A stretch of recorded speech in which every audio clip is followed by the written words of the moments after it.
Benito Mussolini, pendiri Partai Fasis Italia dan pemimpin Italia dari tahun 1922 hingga 1943, dikenal sebagai salah satu tokoh yang paling piawai dalam menggunakan propaganda sebagai alat kekuasaan. Sejak awal kekuasaannya, Mussolini menyadari pentingnya mengendalikan informasi untuk membentuk opini publik dan membangun citra dirinya sebagai pemimpin yang kuat, tak terkalahkan, dan mutlak.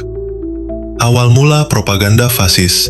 Setelah merebut kekuasaan melalui March on Rome tahun 1922, Mussolini segera mengonsolidasikan kekuasaannya dengan mengontrol media. Ia mendirikan Kementerian Kebudayaan Populer, Ministero della Cultura Popolare, atau Minkulpop, yang mengawasi segala bentuk komunikasi massa, mulai dari surat kabar, radio, hingga bioskop dan seni. Propaganda Mussolini didesain untuk menanamkan ideologi fasisme ke dalam kehidupan sehari-hari rakyat Italia. Ia dipromosikan sebagai Il Duce, pemimpin besar yang menjadi penyelamat bangsa, simbol kejayaan Romawi kuno, dan lambang kekuatan Italia modern.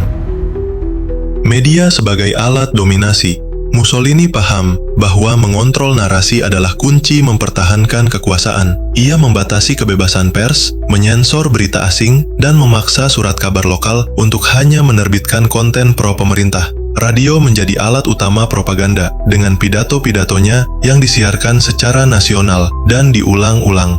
Ia juga memanfaatkan sinematografi dan seni visual, termasuk patung dan mural bergaya monumental, yang menggambarkan dirinya sebagai sosok maskulin, penuh karisma, dan pemimpin rakyat. Film dokumenter dan berita mingguan di bioskop seringkali menampilkan Mussolini sedang berkeringat memanen gandum bersama petani, atau menginspeksi pasukan militer. Propaganda dan anak-anak.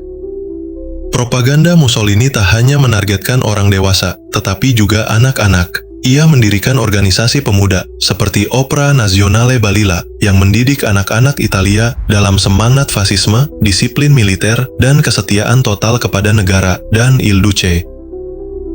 Membangun mitos kepemimpinan. Citra Mussolini dibangun sebagai seorang yang tidak pernah salah, hampir setara dengan tokoh mitologi. Ia digambarkan sebagai pekerja keras, jenius politik, dan pelindung Italia. Gambar-gambarnya tersebar di seluruh negeri, di sekolah, kantor, bahkan tempat ibadah. Namun kenyataannya, propaganda ini menyembunyikan banyak kegagalan, dari invasi militer yang gagal, ekonomi yang stagnan, hingga pelanggaran hak asasi manusia. Kejatuhan dan warisan propaganda.